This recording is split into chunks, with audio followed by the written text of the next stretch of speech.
ในตอนเที่ยงของวันที่5เมษายน2025นี้นายกรัฐมนตรีแห่งราชอาณาจักรกัมพูชีพร้อมด้วยคณะได้เดินทางมาถึงนครหลวงเวียงจันทร์เพื่อวางพวงมาลาไว้อาลัยถึงดวงวิญญาณของสหายพลเอกคำไต่ศรีพันดรอดีตประธานคณะบริหารงานศูนย์กลางพรรคอดีตประธานประเทศแห่งสาธารณรัฐประชาธิปไตยประชาชนลาว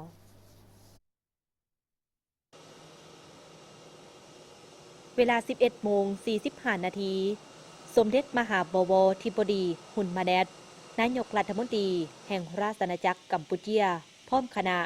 ได้เดินทางมาถึงสนามบินสากลปะไตนครหลวงเวียงจันทร์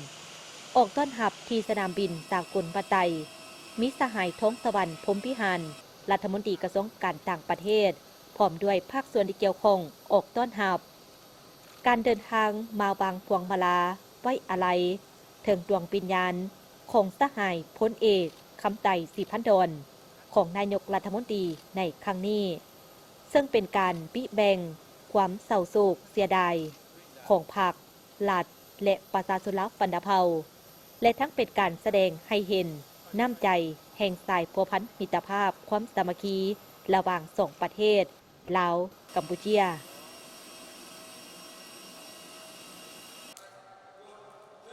ส่วนตอนบ่ายสมเด็จมหาบวรธิบดีฮุนมาแนต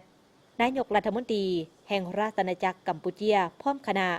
ได้เข้าเยี่ยมคำนับสหายทองลุ้นศรีสุริตเลขาธิการใหญ่ประธานประเทศที่ห้องรับแขกห้องประกันศูนย์กลางภาคซึ่งสหายทองลุ้นศรีสุริตได้ต่างหน้าให้คณะบริหารงานศูนย์กลางภาคสภาแห่งชาติรัฐบาลแห่งสาธารณรัฐประชาธิปไตยประชาชนลาวศูนย์กลางแนวลาวต่างชาติและครอบครัวศรีพันดรแสดงความซาบซึ้งและขอบใจต่อสมเด็จมหาบวรธิบดีฮุนมาแนตที่ได้นำพาคณะผู้แทนขั้นสูงกัมพูชีเดินทางมาร่วม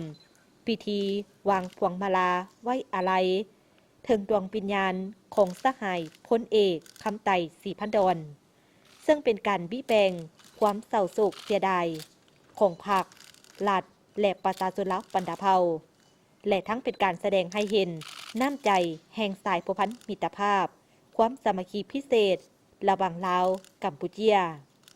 ส่วนสมเด็จมหาบวรธิบดีฮุนมาแนต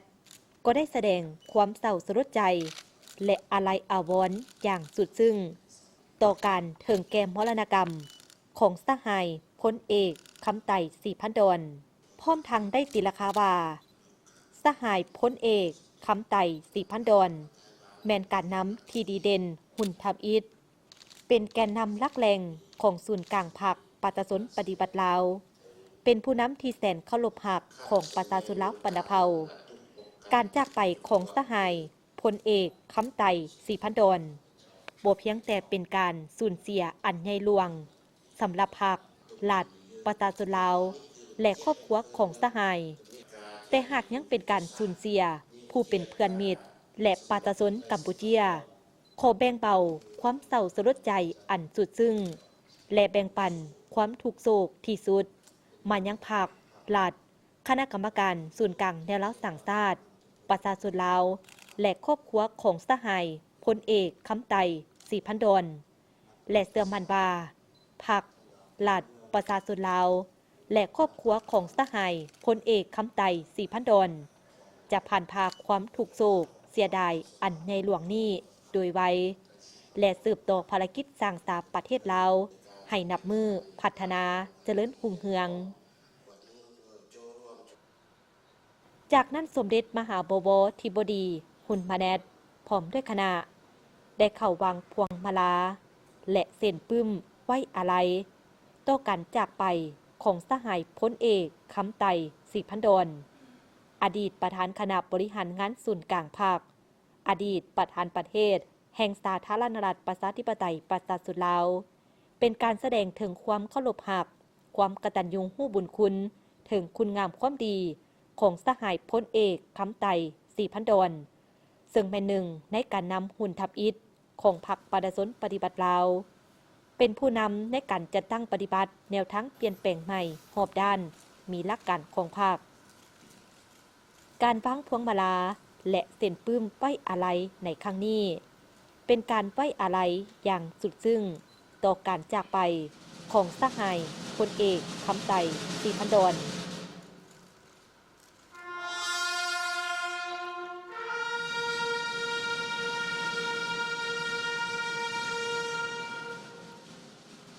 ซึ่งเป็นการสูญเสียอันยิ่งใหญ่ของพรรครัฐและประชาชนลาวบรรดาเผ่าก็คือครอบครัวสูญเสียการนำคันสูงหุ่นทำอิฐของการปฏิบัติลาวสหายเป็นนักปฏิบัติลาวเป็นผู้องอาจกล้าหาญได้อุทิศเหือแหงสติปัญญาของตนเพื่อภารกิจปลดปล่อยชาติในเมื่อก่อน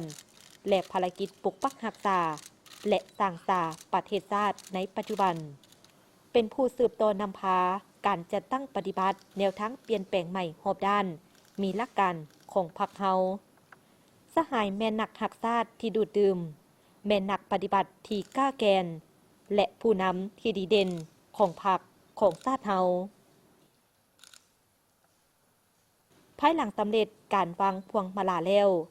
สมเด็จมหาบวรธิบดีฮุนมาแนตได้เข้าเยี่ยมยามและพบปะกับครอบครัวสหายสนใจศรีพันดรนายกรัฐมนตรีแห่งสาธารณรัฐประชาธิปไตยประชาชนลาวซึ่งสหายสนใจศรีพันดรได้ต่างหน้าให้พรรครัฐและประชาชนลาวบรรดาเผ่าโดยเฉพาะครอบครัวของศรีพันดรแสดงความผู้บุญคุณและแสดงความขอบใจอย่างจริงใจมายังสมเด็จที่ได้นำพาคณะผู้แทนขั้นสูงแห่งราชอาณาจักรกัมพูชีเดินทางมาร่วมไว้อาลัยในครั้งนี้ก็คือการแบ่งเบาความโศกเศร้าเสียใจต่อพรรครัฐและประชาชนลาวซึ่งเป็นการแสดงให้เห็นถึงสายพัวพันของสองประเทศลาวกัมพูชีเป็นคณะผู้แทนขั้นสูงจากต่างประเทศคณะที่ทรงที่มาร่วมพิธีไว้อาลัยในครั้งนี้การจากไปของสหายพลเอกคำไต่ศรีพันดรบ่เพียงแต่เป็นการสูญเสียอันใหญ่หลวงต่อครอบครัวศรีพันดรเท่านั้นแต่ยังเป็นการสูญเสียอันใหญ่หลวงที่สุดของพรรครัฐและประชาชนลาวบรรดาเผ่าเช่นเดียวกัน